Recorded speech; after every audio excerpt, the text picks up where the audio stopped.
And we're live. Boom.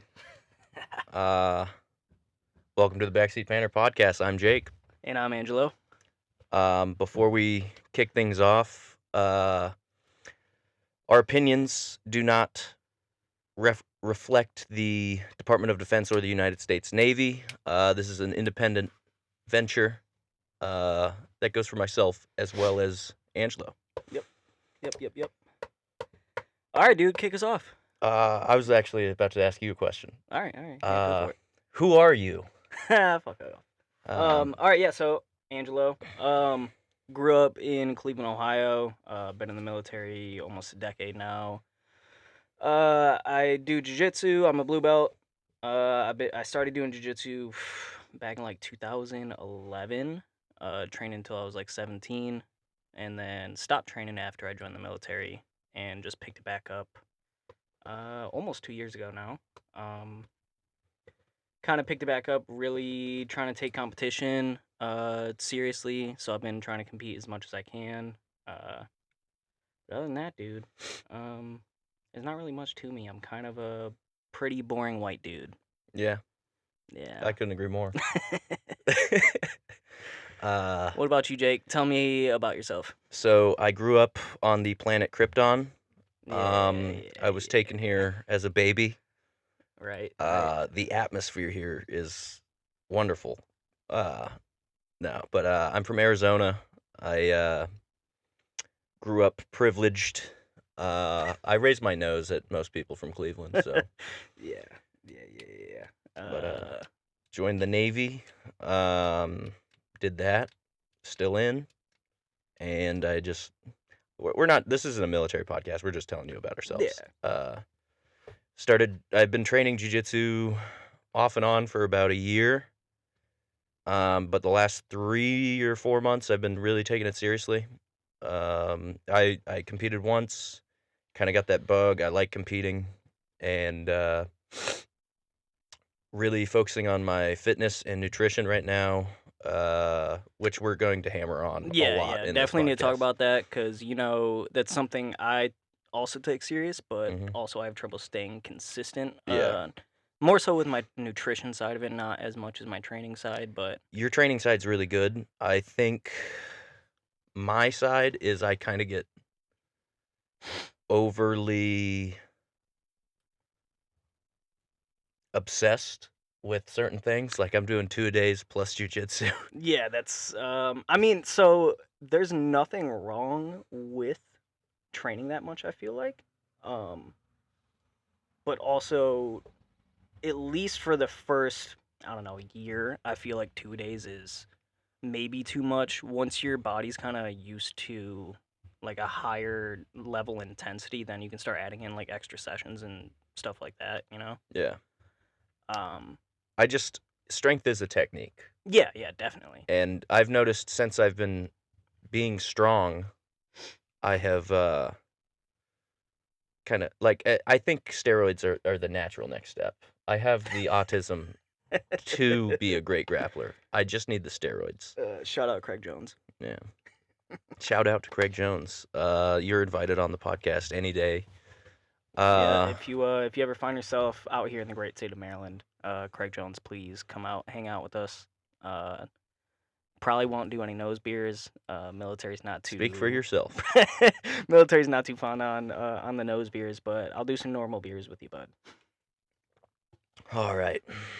So we got pretty light episode. Not really much going on, but the podcast and what we want, the intent around this podcast. Angela, what do you think? So I mean, let's be real here. We both definitely are slightly autistic, and we do jiu-jitsu. So a lot of what we're gonna talk about is gonna be based around jiu-jitsu. Grappling. Yeah, Cool submission stuff. grappling. Cool stuff we've seen on the internet. Yeah. Um, Unfortunately, we are in the military, so that is going to get tied into it. I do want to reemphasize this is not a military podcast, and do not message our us. Don't message us like, oh, any tips? Yeah, Yeah, no. fucking just don't. do it.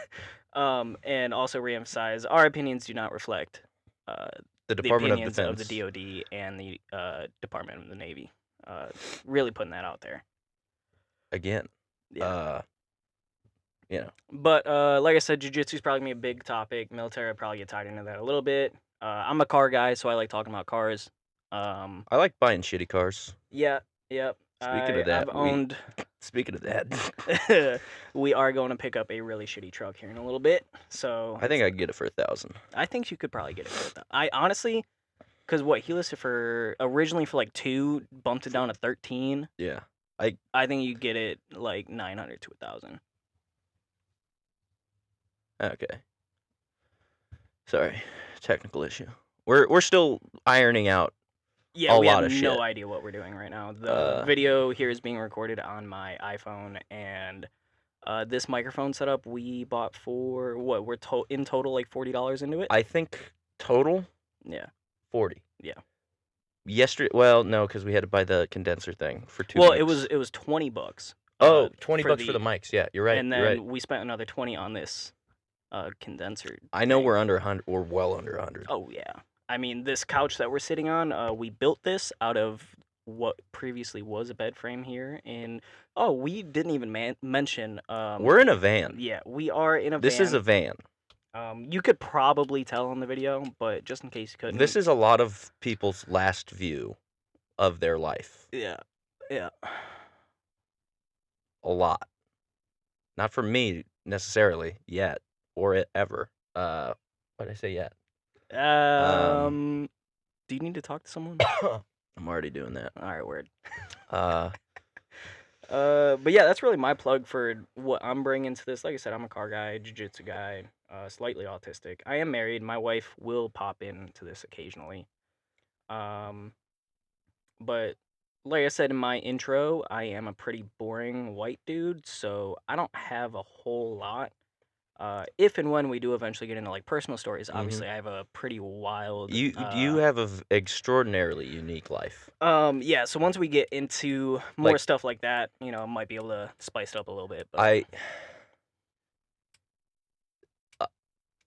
definitely book worthy, I'd say. yeah, You have a very maybe unique someday. life. Maybe someday, We'll see. We'll see how this kicks off. Maybe I can make a name for myself here. And I'll write a book. Maybe.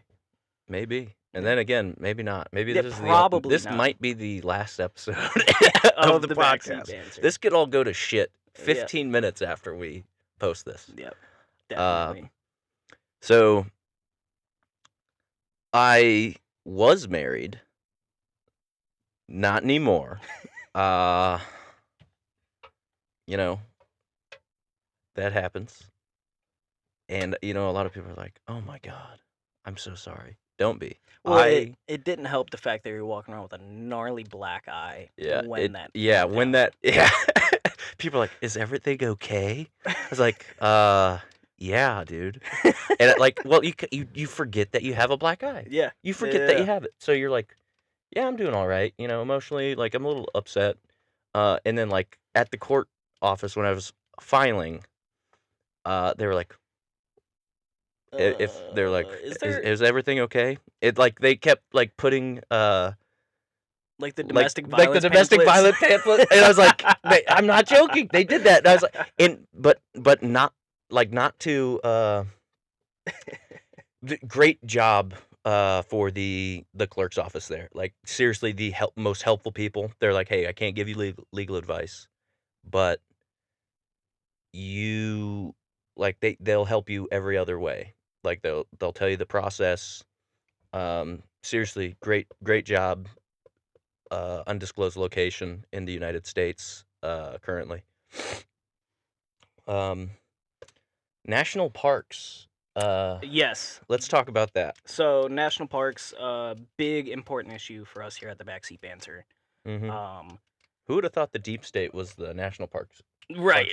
Like, who would have thought? Not me, man. I'll give a kind of little backstory where their importance, I'm not gonna say comes from, but I think what really drove home the importance behind preserving the national parks, where that came from, for me.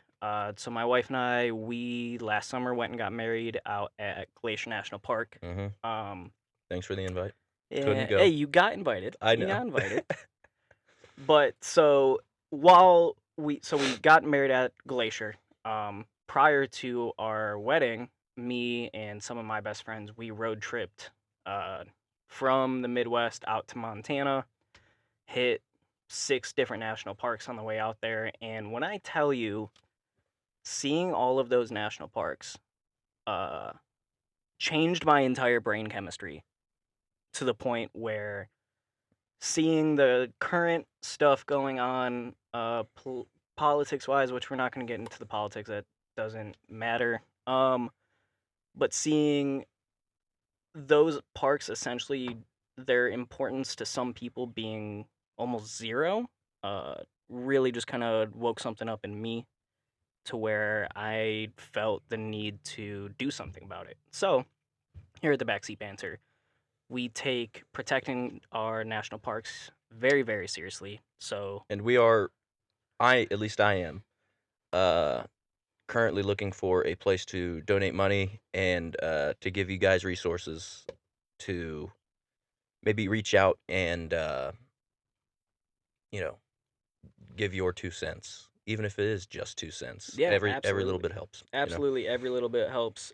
We will tag some charities down in the description of this. We have no socials yet, so. No, we do not. Well, we do have an Instagram account. It Yeah. is not really up and running. Mm-mm. My wife, who is going to be our social media manager, she's working on getting that up, as well as a TikTok account. We'll get some clips out for y'all. Yeah. You know what I feel like would have been good for this first episode? Had we gotten a TikTok account up and running, we could have live streamed this We first could have. episode. Oh, jeez. That would have been good. Yeah. That would have been really good. I mean, it's not too late. We could it do is that not too Okay, late. our Jordan- next episode, we will live stream. we will live stream. That's a good one. At least, to get some eyes on us Yeah. at first. Yeah. I feel like that'd be a good move. Wow, that national park talk kind of depressed the shit out of me. Well, let's get the energy back up here a little bit. Okay, so gi versus no gi. We go to a very traditional school. Yes. So we train in a House and Gracie affiliate.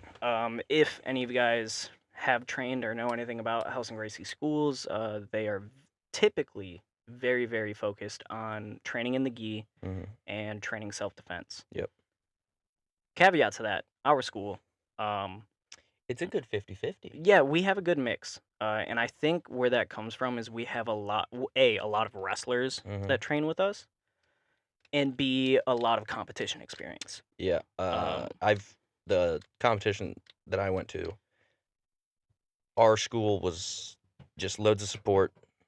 Yeah, I mean, we were out there. We had like 20, 30 kids out there. 20, 30 kids. And then probably, 15, 20 that was like adults. 2 hours away. Yeah. And that was, we had 20, 30 kids from because there's technically two schools in one. Right. Yeah, we have 2 locations. Yeah, thank you. But yeah, like from our location specifically, we had like 20 or 30 kids show up. Yeah, we had, we killed it. Yeah, we won the kids and adult team divisions. I took gold in the gi. Yeah. And same. What? Bronze and no gi? Yeah, you really took gold in the gi, man. I almost killed an old man. Okay, I almost killed. An old man. So a little backstory to that too, right? So maybe I'm not ready for this. So I mean, you had been training consistently for maybe 3 weeks. 3 weeks. Yeah. And you cut 10 pounds. I woke up that morning at 164. Yeah, and you were only trying to cut to 170, so you kind of killed yourself there. Yeah, that was a bad move. So we show up, do weigh-ins, and then they come up to him and they're like, "Hey, 15 minutes before the match." Yeah. This isn't at weigh-ins. This is 15 minutes. They called my name like 3 times, and you couldn't hear shit. No, yeah, it was. They're like, "Hey, 1,000 people there. You good with going up to 180?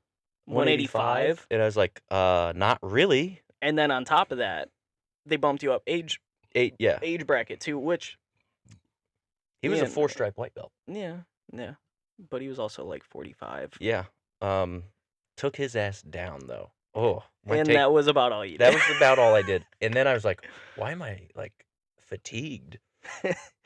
But you learned a real good lesson there on adrenaline dumps, especially in your very first competition. Yeah. I was good until like he was like, okay, fight. And I was like, why do my arms feel so heavy? Dude, that the jitters you get for your very first competition. And I mean, even still now competing, I've competed Yeah. quite a few times. The jitters and anxiety I get prior to getting out there, insane. Mm-hmm. For me, where I'm at now is like I will get pretty anxious leading up to my first matches, but as soon as I get that first match knocked out of the way, I'm good. Yeah. Like I'm chilling. Uh, It gets really really fun really really fast for me. my second no-gi match, I felt really good. Yeah.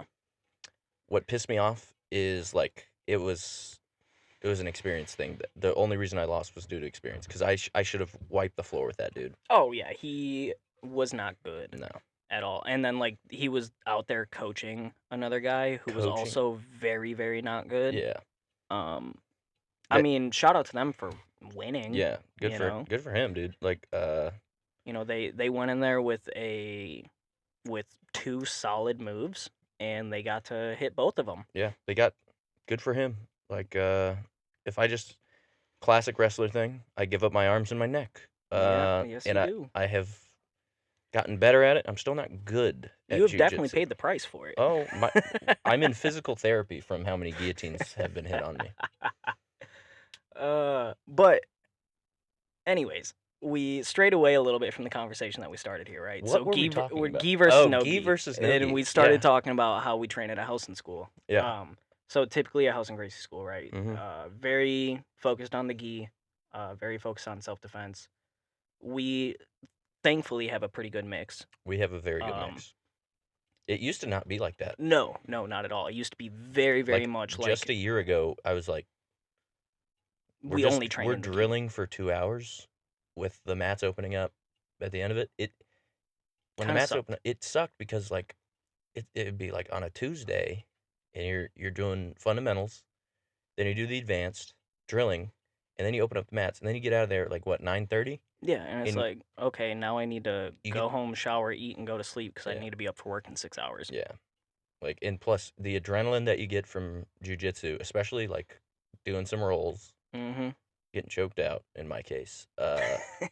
Like I already have really bad insomnia. Like I don't Yeah. need another excuse. Right.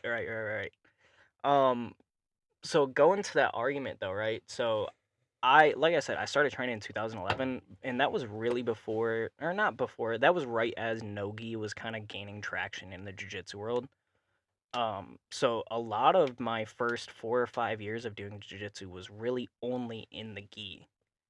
So coming from that, I do have a huge respect and appreciation for training in the gi. I don't like it as much as No. doing no-gi. Being a smaller guy, doing no-gi, I feel like I move a lot better. But I do find it important to train in the gi. And I'm not crazy. You hear a lot of the old school guys like, "Oh, your no-gi game gets better by training in the gi." I don't necessarily buy that because there's a lot of grips that you can make in the Yeah. gi that just they don't exist in no-gi. Like I don't think you need arthritis to be better in no-gi. Right. You know? Right. Like I could have definitely gotten a lot better in no-gi without breaking my fingers. Mm-hmm.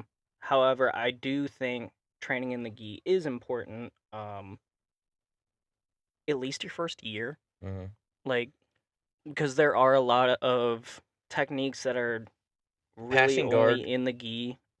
Passing like open guard, it's a lot easier to learn in gi. Yeah. I think like Yeah. because you kind of get like oh I could grab the pants instead of having to get like actual grips on like the ankle or things like of that nature, and then like passing close guard, definitely a huge benefit to be in the gi, because there's just a lot more options. But also, I think separating the art from the sport, right? Mhm. I think the art side of jiu-jitsu really is in the gi.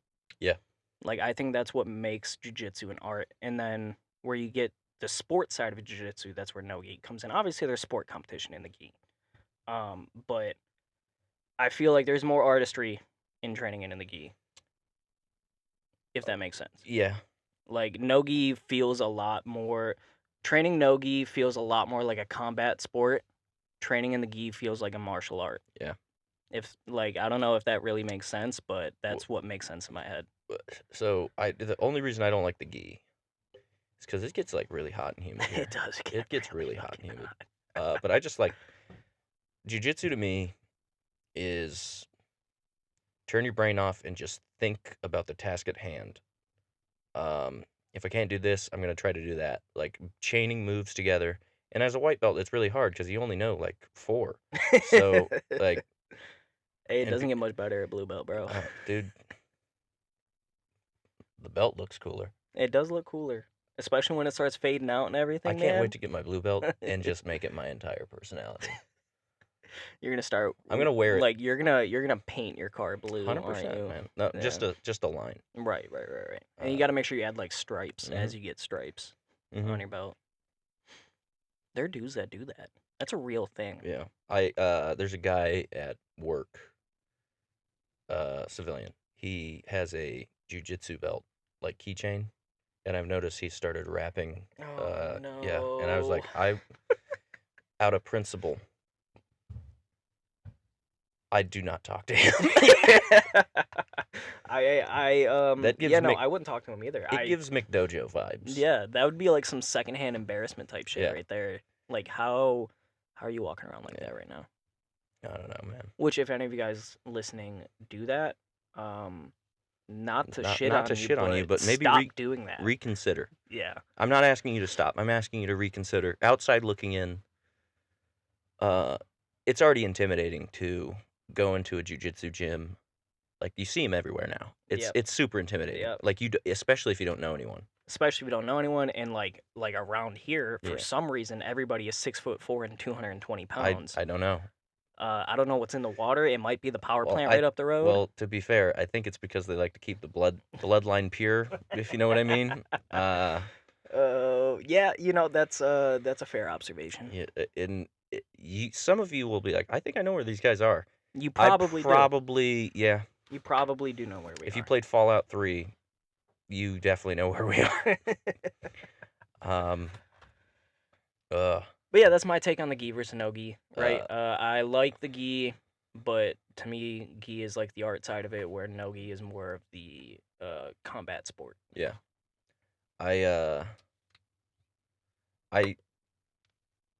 There's too many schools that are focusing on the gi, I think. But it's opening up. It is, but then you see dudes like recently J-Rod and Ethan Krellinston, they've been starting to like train in the gi a little bit. And they have. I've been seeing a bunch of articles. J-Rod finally figured out how to tie his gi belt. Finally learned how to tie his belt. That was cool. As a brown, that's huge. Huge. But I've been seeing a lot of articles recently now that like, oh, are we seeing like a rebirth of the gi? Because the last 5-6 years, it's really kind of died out with dudes like Gordon Ryan and Nicky Rod. Don't you be talking shit about my boy. Well, no, I'm saying their fame has caused the gi competition to kind of fade out. Yeah. And then now you got dudes like J-Rod starting to train in the gi. People are like, oh. I don't think the gi went anywhere though. I think it was always as prevalent as it always was. I think the no gi is becoming more prevalent, and it's not going to be like a 50-50 thing. Or it's not going to be like I think we need to quit thinking of it as gi or no gi. Like if you are a jiu-jitsuist, you tell me I'm wrong. Jiu-jitsu player maybe? No, I don't know. That playa. I would say just train, okay? Like yeah, at the end of the day, it doesn't matter if you're doing gi or no gi. Like just get on the mat. Get on the mat. Like people are overthinking it. Like in high school, I didn't have wrestling shoes for like 3 months. You just trained in socks. I just trained in socks. Nice. Okay, because like at the end of the day, just get on the mats, get better. Yeah, definitely. Like, yeah, if you are someone that's considering just starting jiu-jitsu and you like aren't sure if you should focus on gi or no gi, it doesn't matter. Just get on the fucking mat. Just get on the mat. And I can assure you, unless the school is really awful, I've been to 2 schools. One of them was kind of intimidating because I didn't know anybody. no one cares that you're new. No. Everybody there was in your shoes at one point. Like, if we see a new guy coming in, I make it a point to be like, Yeah, hey, to come go. train with me. Like, I'm Like, gonna help you get started. I make it a point, like, hey, I know nothing, but I know it's like intimidating, so I make it a point. Hey, I'm Jake. What's up, man? Yeah, Like, dude, what's just your name? introduce Where yourself. you I from? mean, we're Like, all just normal dudes we're there to getting get on a mat, we're there to get better. sweating with each other, and We're being there to get weird. better. We're just there to be a little. A little. I mean, Jiu-jitsu yeah, is very grappling in general is fighting, and I would go as far as to say fighting is pretty.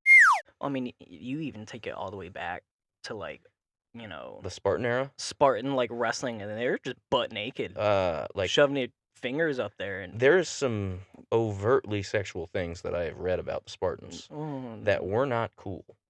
I'm going on the record. Let the record show. Spartans were a little They were definitely a little fruity. That's a fact. badass though. They looked like Justin Gaethje. Okay, that was their build, Yeah. facial structure and everything. Like they weren't like they. Justin Gaethje looks like a caveman. Yeah, he does though. That's why I chose him. Yeah. Cause he's not like super like cut. Like he's like you. Like he looks like a blue collar guy. Yeah. Like just a normal, construction worker Mhm. that just knows how to throw bombs. And Justin, if you ever see this, I'm not talking shit. No, I do at not all. want to That talk man would- shit. That man would kill That- us. It wouldn't I'm even be just letting close. you know. I think I could run faster than you, and that's about all I got. So, but I like his build is a fighter's build, and that's what I like. And that's why I do hypertrophy in the gym. I'm not there to get stronger. I'm there to look better. Yeah, that's fair. I, for the longest time, only focused on getting stronger. So, like, I never really had, like, a crazy physique. Mhm. But, and I've talked to you about this before. At one point, I was 138 pounds, Mhm. deadlifting 365 for 2. Yeah. Like, I was strong for my size. Yeah. But as of recently, I've found since I stopped powerlifting, I've still retained quite a bit of that strength. Yeah. Like I'm still capable of deadlifting more than double my body weight, Mhm. squatting, at least 1.5 times my body weight, still benching in the 200s. And if you guys can't tell, I'm a small guy. I typically walk around anywhere between like 155, 160. I'm trying to get back down into like the low 150s. That's for jiu-jitsu though. Yeah. Like I think yeah. your walking around weight's fine. Well, I would like to just walk around at my competition weight. Like I don't want to have to cut. Yeah. I think cutting before a competition kind of helps you get mentally prepared. And I know that's like, really? I could see Really? that because it kind of like narrows your mind into like this one goal. Because really, in my opinion on like competing, and it's been like this for years, it's you are training a martial art that the big thing you're training on is overcoming adversity. Yeah. Overcoming like, and sometimes the biggest form of that is you. Like I don't want to. Oh, definitely. I don't want to. Do you know how many times I've like, I really don't want to go to freaking jiu-jitsu today. Or like I don't want to lift or Yeah. do this or that, but when you kind of make yourself go do it, And I've noticed that the days that I haven't wanted to, but I went anyway. those are almost the best. Those are the Always better the days. best days. I've rolled better. It's like it's not like I was excited, like overly zealous about like rolling, or even just lifting. I just feel a little bit better. And at the end of the day, who's gonna carry the boats? I'm gonna punch you in your face. Yeah, hey man. Monday through Friday, dude. Oh my god. I forgot what I was gonna say. Yeah. I was gonna bring something up. I don't remember though.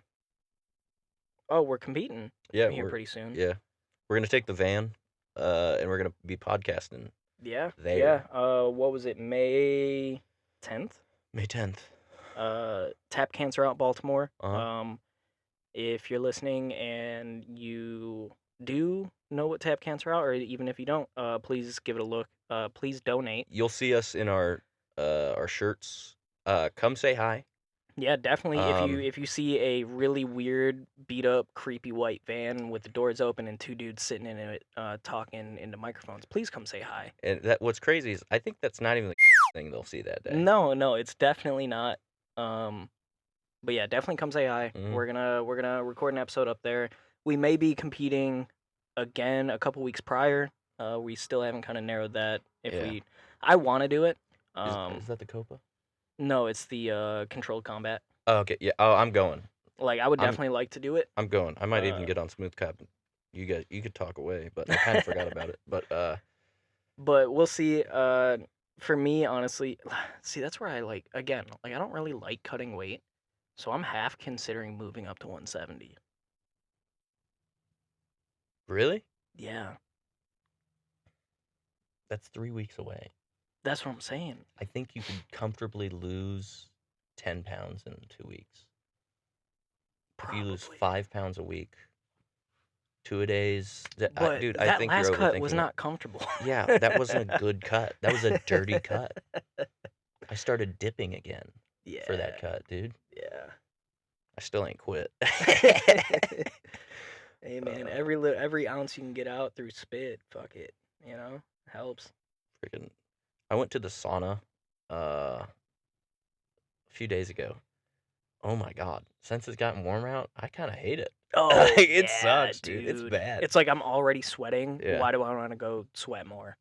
Dude, the base gym is just, it's the warmest thing. I don't think they have AC in I that know gym. that not right now. I know because they're redoing it. Ugh. And also that, if you know, that was a huge like. Oh, I think I know where they are. Yeah.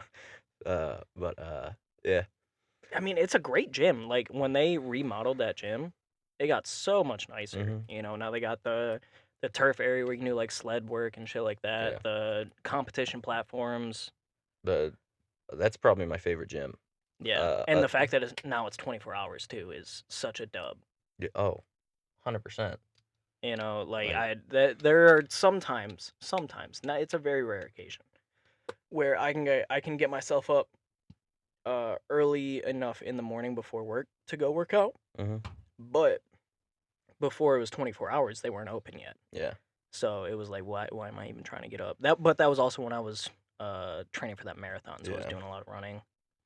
Yeah, he was a runner for a little bit. Yeah, if and- you're thinking about, if you are a jiu-jitsu athlete and you're thinking about running a marathon, my best recommendation is don't. try a 5K. Yeah, maybe I would say the furthest maybe a half marathon, right? That marathon, and I didn't necessarily train the greatest for it. I did tweak my knee a few weeks out, so my You were unhappy. I was very unhappy. My deload was not necessarily great because I did my last long run, which was 20 miles, and then did not run again until the marathon. Yeah. And that was like 3 weeks because I tweaked my ankle. Oh, yeah. Yeah. That was the first time I popped my ankle. First time? Yeah. Remember I popped it again a couple weeks ago? Yeah. Okay. Yeah, I remember. So yeah, I didn't necessarily prepare the greatest for it. However, my knees still hurt from that marathon, and that was almost 8 months ago now. 7 months ago. Yeah. It's a dumb distance to run. Yeah, dude. The first guy who did it He died. died. He died. He died. yelled Nike and then was like, "That's it, bud. That's all I got." And there was no water stations. And then you got I'm pretty dudes like my convinced. brother, who he's done like a couple ultras, Jesus. and I'm like, brother, Nobody wants to be the best at exercising. I'm okay? like, brother, you're a 90% disabled veteran. You have no business running that distance. Jesus. What are you doing? What are you doing, man? You were humping rucksacks in Oh the my God. desert of Iraq. How does one, first of all, people who join anything but the Navy, like, do you like sleeping in dirt? Well, I mean, you got the Air Force. That's not even a branch. Like, oh man, that pisses me off. People are like, what'd you do in the Navy? I was like, I was fucking comfortable, is what I was. Well, it's a little different for us too because we are aviation. Yeah, that is true. You get the dudes on the ships, and most of them are absolutely miserable. Yeah, and what I say to that is you should have studied harder. You know, my people are like, man, must be nice being aviation. And I'm like, it Yeah, is. it is. It fucking is. I still complain my ass off about it, but that old saying, what is it? Pick your rate, pick your fate. yeah, It is real-ish, because I picked my rate and still ended up with pretty shitty fate. yeah. But you know, what are you gonna You do? chose that. Yeah, I did. I was. Well, I chose air I was crew. at least lied to. When I chose my rate. Well, so they lied to me in the sense that they're like, "Oh, you're gonna fly around on helos and We're pick up doing- Navy SEAls." We're and blah, doing. blah, We're blah, doing blah." the thing Yeah. that we said we weren't going to do. Yeah. This isn't a military podcast. This is not a I military refuse. podcast, and our opinions do not reflect the opinions of the DoD or the Department of the Navy. Yep. So Thank God.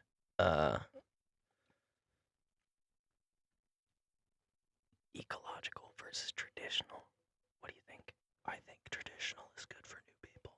However, ecological, you could kind of get the feeling of rolling a little bit better. This is the new ASMR. No, so I would say I agree. And so you look at it, right? Yeah. You look at like John Danaher.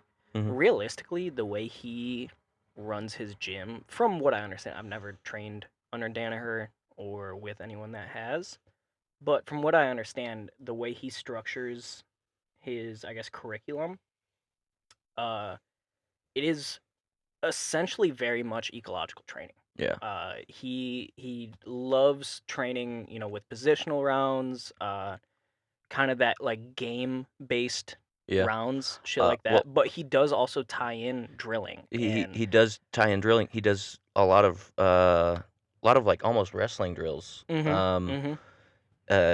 looking on Instagram, I don't. Yeah. You know, Again, that's neither just- of us have that's ever just me. trained under Danaher.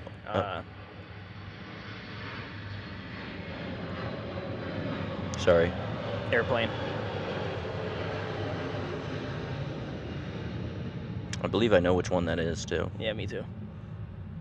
Worst jet in the fleet, man. Fucking But yeah, 430. like I said, never trained under Danaher. But seeing, you know, videos, instructional shit like that, seeing videos of inside the gym, you know, guys like Gordon Ryan, they post stuff like that all the time. They do a lot of positional rounds. They do a lot of live rolling, which is extremely vital whether you're brand new or you're a fucking black belt. If you're not rolling, you're not doing jiu-jitsu. Yeah.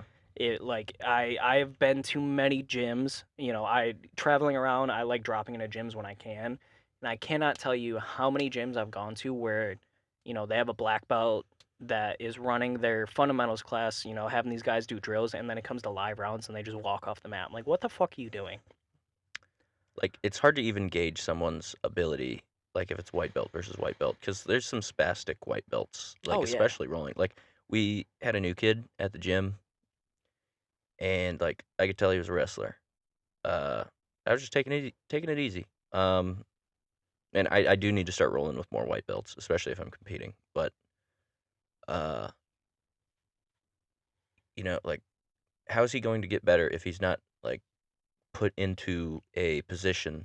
Because like a good teacher, when rolling, will put the student in positions where he will be able to apply what he has learned. You know, like, and I think we have really great teachers, like people, really good people to absolutely. roll with at our Absolutely. school. But there's on the other side of that, like, There are definitely some very There's some- spastic fucking white belts Yeah. that have no idea what the fuck they're doing. 100%. And when it comes to live rounds, they just continue being spazzy, and then they get tapped, and then they get upset about it, so they get even more spazzy, and then they get tapped again, and then they just leave. Like a lot of the high schoolers. I've noticed yeah. a lot of the high schoolers. But I think that I think part of that too with like the high school kids, that's just like kids nowadays, dude. They Dude. are so fucking egotistical Yeah. over everything. They're all trying to be these little gym bros, or like they saw an edit of, again, you know, Nicky Rod, because that's that's who everyone pays attention to right now. Him and Gordon Ryan. I would be very careful with your next words. Hey, listen, but they see all these edits and they're like, oh, I want to be just like that. So they go out into a gym, they Yeah. try it out, they try to do some stupid shit, realize that they can't do it because they don't know what they're doing, and then they get butthurt about it. Well, hopefully, the reason I think I'm so good at like dealing with stuff personally is because of wrestling. Oh, Like, yeah. like I've been mad at myself for years about certain things, but I never let it get outside my 3-foot world. You know, like, Yeah.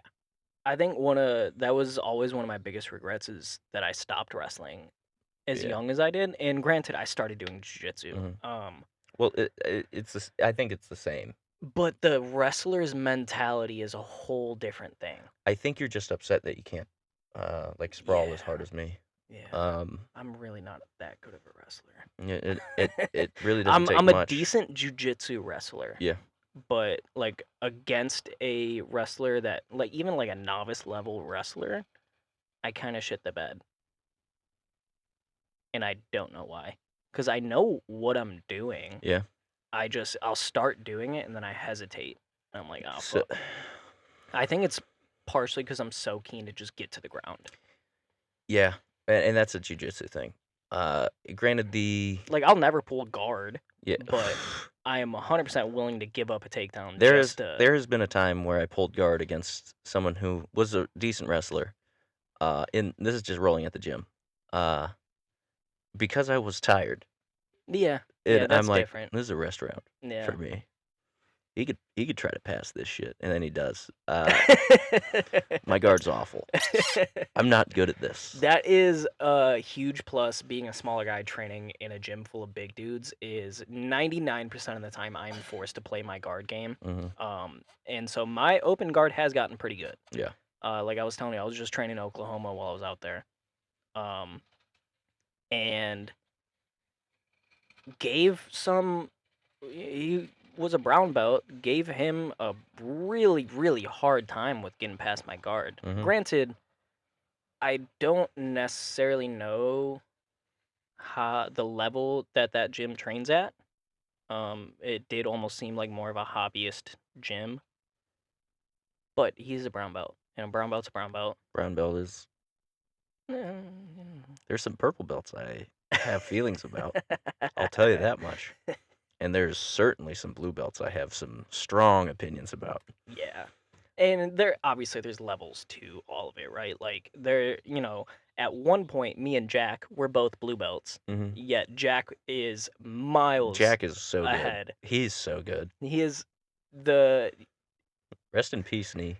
If we have somebody that has a chance of like getting to the point of a professional grappler, I think it's Jack and Porter. Yeah. Porter. I was gonna say Porter. When he turns fucking like 16, dude. Okay, first of all, let me just tell you how pissed off I was. We drove 2 hours just about to go roll at the other location because they're like, yeah, it's open mat, fuck it.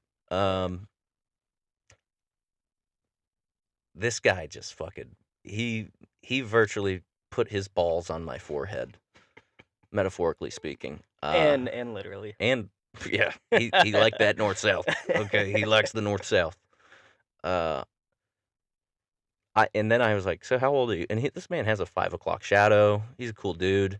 And I was like, so how old are you? Like 17, 18? He's like, I'm 14. 14? Yeah. Yeah, he's 14 years old. He's got testosterone through the roof. Through the roof. He has competed against guy. And defeated black belts. Yep. As a 14-year-old yellow belt. Yeah. Because his leg lock game is insane. He went to a different division the last tournament because he's like, I'm ripping heel hooks. In the gi, he signed up for the brown and black belt division. Yeah. And then in no gi, he ended up losing in the gi. But when it came to the no-gi, the black belts ended up dropping out of the Yeah. no-gi division, so they bumped him back down to purple, and I think he won that Yeah. as a 14-year-old yellow He was belt. dogging on people. What the fuck? Yeah. Why is that not me? Why am I not 14-year-olds tapping out We need black to get belts? Jack on the podcast. Jack would be sick. Jack would be sick. Maybe we'll drive up there for an open mat and Yeah. sit down afterwards. That'd be cool. Mm-hmm.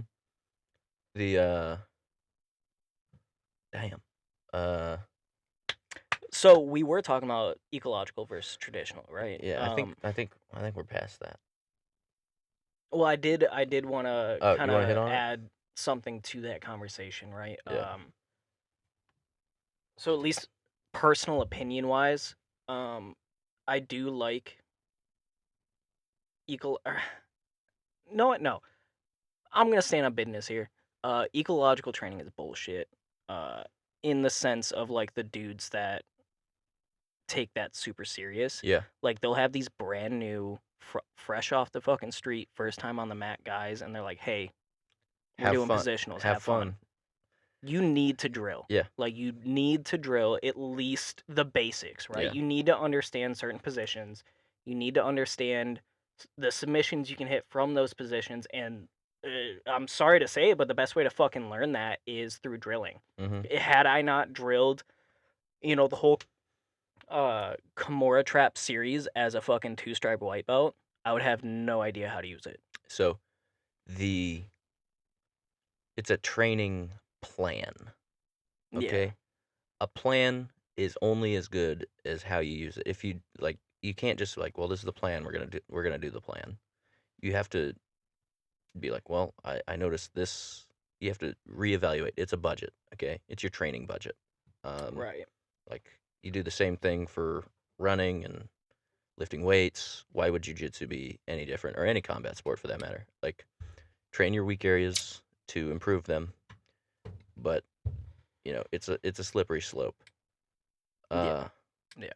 And I'm speaking like I'm an expert, but it's just I'm not. But it all, like, you take wrestling and you look at lifting weights, all of it, like, it's all kind of the same thing, Even in the way that you can structure your training. Like, think about when you learned how to deadlift. You didn't walk into a gym and throw 405 on the bar and just know how to deadlift 405. Yeah. Like You built up to it. You had to sit there with light weight and go through the movement until you had the mechanics of that movement down, and then you can start adding resistance. It's the same thing with jiu-jitsu and drilling.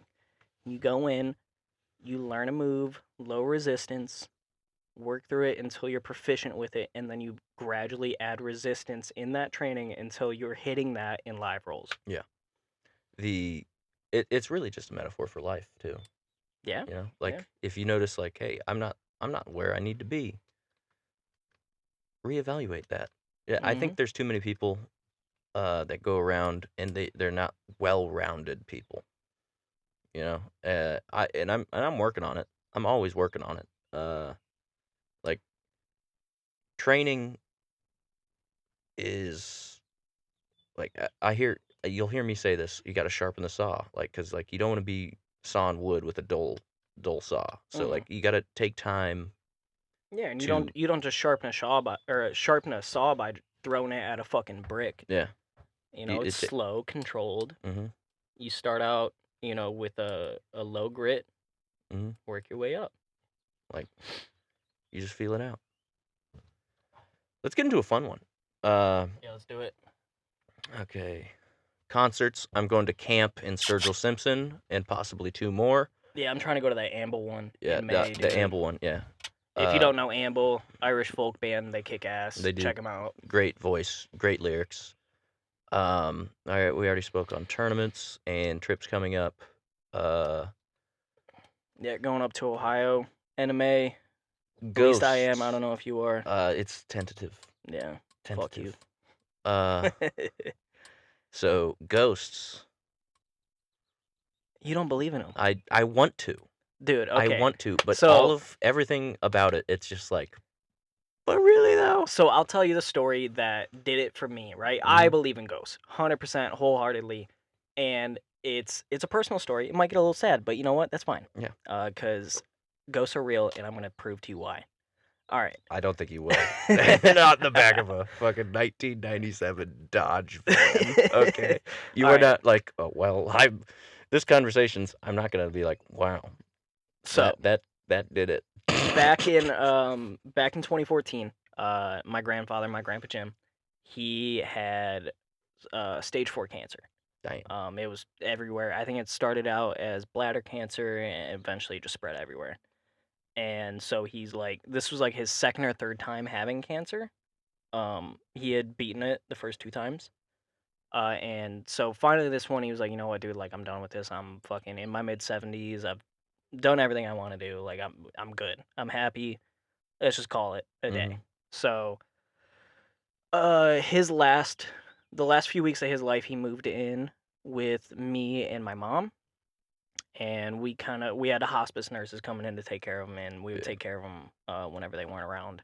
Uh, and finally, one night he fell asleep, and he just didn't wake back up. A couple days later, he passed, and so that night he passed. It was I want to say he passed around like 11 o'clock midnight that night. Ambulance came up, picked him up, took him away. A couple hours later, I woke up. I want to say it was around 3. And the way that my house was set up when I was that age, that house we lived in, so my bedroom was on the second floor. When you walk out of my bedroom, you walk down a hallway and it opens up onto like this balcony. And from the balcony, you overlook like the kitchen, the dining room, the living room, and directly across from the balcony on the wall above where the living room was, we had this, I don't know why, we had this big mirror Mhm. up on the wall. And in the reflection of that mirror, you look down the downstairs hallway and you see the entrance to my mom's bedroom. And the whole time my grandpa was with us, he was staying in my mom's bedroom. Okay. So, like I said, this is about 3 hours after my grandpa passed, and Okay. they had taken him away. I walk out of my bedroom, go to the bathroom, and go get water or something, and I look into that mirror, and in the reflection, my mom's bedroom door is open, and I see my grandpa standing there, just looking at me in the reflection. I'm like, what the fuck? Like, I thought you were like about done, dude. Like, I didn't know he was dead at this point. Yeah. Okay. I didn't know he had passed. I knew he had gone to sleep, Mhm. hadn't woken up in 2 days. So I knew it was coming, but Yeah. I didn't know that he had died. So I see him in the reflection and he just looks at me and he gave me a little smirk and he turned, walked into my mom's bedroom and the door shut. Mhm. And I was like, well, that was weird. Like, I'll ask him about it in the morning if he's up now. Yeah. And I go downstairs, do whatever, come back up, go back to sleep. Next morning, wake up and I realize my mom's like bawling her eyes out. Yeah. Grandpa's not there. And I was like, what the fuck happened? Like, I just saw him last night at like 3 in the morning. And they're like, no, you didn't. I was like, what do you mean? Yes, I did. He was standing in mom's doorway. And like, dude, he died at like midnight. They took him away. He was gone. Damn. But I, to this day, can see that image in my head of my grandpa standing at my mom's doorway, smiling at me, and then walking back in. And the door was open and then it shut. Mhm. So, I do believe in spirits, and so in ghosts and spirits are two different things. I think that was a spirit. So like a spirit, it's like I believe in the universe a lot. Like there's been some tough times. Like I remember whenever I was overseas, you were with me on this trip. Oh, when we're in Germany? Yeah, Yeah. that's right. God, that was gonna kill me. Um, I I was binge drinking. I like bombed an entire bottle of water. Water. Water. Water. And then I was drinking my beers on the way back. And I remember I just sat down. I was just like, oh my God. You need a lip pillow? No, I already got one. Yeah. But, and I was just like, I was missing some people. I was feeling sorry for myself. And a hummingbird, and that was my grandma's favorite bird. She loved it, had them all over the place. And like if she ever came back, she was gonna be a hummingbird. There's been multiple times and instances of this. Mm-hmm. And I remember uh this is early in the morning. Hummingbird came and like stayed there for like a minute. It felt like an hour, but like it was looking at me, and I was like, okay, whoa. So I threw the beers away, and I kind of got a handle on myself after that. Uh, Yeah. Even if temporarily, but it was like, hey, universe is telling me, think about that. Mm-hmm. And there's another pretty recent universe story that I'm not going to get into on this podcast because I don't want to jinx it. Yeah. But needless Well, to say, oh, go ahead. Go ahead. need, Finish that. needless to say, I'm smitten by this gal, and it like the universe just kept wanting us to be together for some reason. Yeah. Yeah. But talking or adding on to like your belief with spirits and Mhm. specifically how you brought up birds and animals and shit like that, right? Yeah. That same morning, after my grandpa had passed, so my grandpa, for as long as I can remember, he loved cardinals. Red cardinals. Mhm. They're very, very prominent where I grew up. Um, and so that morning, I walk out on the back porch with my mom. She's crazy upset. She's crying. And we're just like sitting out there crying together. And as we're sitting there, legitimately 3 cardinals all fly onto the porch and just sit there with us. Mhm. And it was just the wildest thing to see. And then on top of that, fast forward to 2019, I think it was. I feel bad for not remembering. But when my grandma passed, Oh yeah. uh, a couple days before she passed, my dad's a big reader, um, and he had read something about I don't remember specifically what like tribe or nation or whatever, but there's belief in one of the Native American nations that after someone passes, you'll see a lot of dragonflies, and that's a Mhm. sign from them saying like, "Hey, I'm okay. I've passed on. Everything's good." Yeah. And then throughout life, you'll see them, and that's a sign of from them letting you know like, "Hey, you're on the right track." Um, and same shit. Next morning after my grandma passed, me and my dad are sitting on his apartment balcony patio thing. Never had we seen dragonflies at this apartment complex. Swarm of them. Really? Yeah, That's weird. a whole swarm of them just started flying around. So, wow, Yeah, that's crazy. yeah. Like, And cause that's then like, and then a year later, uh, I was deployed, mm, and I'm walking through the hooch, and it was the 1 year anniversary of my grandma passing, and I find sitting on the water bottle filler yeah, station, there's a dragonfly sitting on top of it. that's weird. Yeah, That is yeah, that's weird. like goosebumps, dude. Yeah. I've but I've been there to that hooch. There's some funky juju that goes on Oh, there. there's There's definitely definitely. some I funky mean, juju. there's definitely been quite a few people that have died at that facility. I Some feel like. some would say by their own hand. Yeah, probably. Um, That's definitely a possibility it's for sure. very Navy. Yeah, Speaking of that, if you need help, definitely get reach help. out. Reach out, man. Reach out. Like It's. I'm still pissed at, a friend that did it. Mm-hmm. Like I'm like it taints. Like it's just the anger. It never goes away. No, it doesn't. It's one of those things like it makes me sad that anyone would ever feel that way. Yeah. But also being a person that has been left behind by someone that has done that, such a strong sense of anger, dude. Like you're It I feels selfish. yeah. I hate myself for even being angry. Sometimes I'm like, what, dude? He was like such a good friend, and like I don't know. It's just you're not alone in this. You can get help. Yeah. Okay, you are not beyond saving. Because I guarantee you, if you don't want to live anymore, I guarantee you, you walk outside, 5 people will still want you to. there. Yeah. 100%. I would much rather answer a phone call at 3 in the morning because someone that I care about needs help, much rather than 3 weeks later have to go to a funeral. Or just the next morning. Yeah. Oh, did you hear what happened? Yep. Did you hear what happened? 100%. Did you hear what happened? It's the worst. Yeah. Like, such a freaking... Ugh. I hate it. Mm-hmm. I hate it. And it's such a problem nowadays, Yeah, dude. it seriously is. Especially in our, in the military community, veteran community, it happens at such a higher rate than just the general population.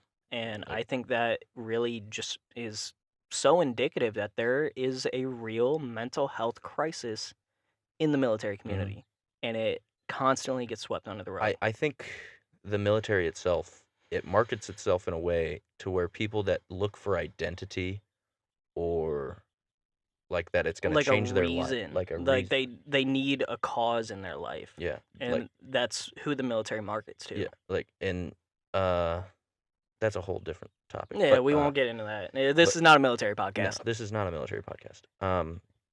But it, like, if you look for a sense of identity in like a job, or like you put your happiness in professional, like, yeah, you will always be disappointed. Oh, 100%. You have to be a well-rounded person. Like, yeah, and you have to remember that your job is not who you are. At 5 o'clock, I'm done with my fucking job. The second I leave work, that's it.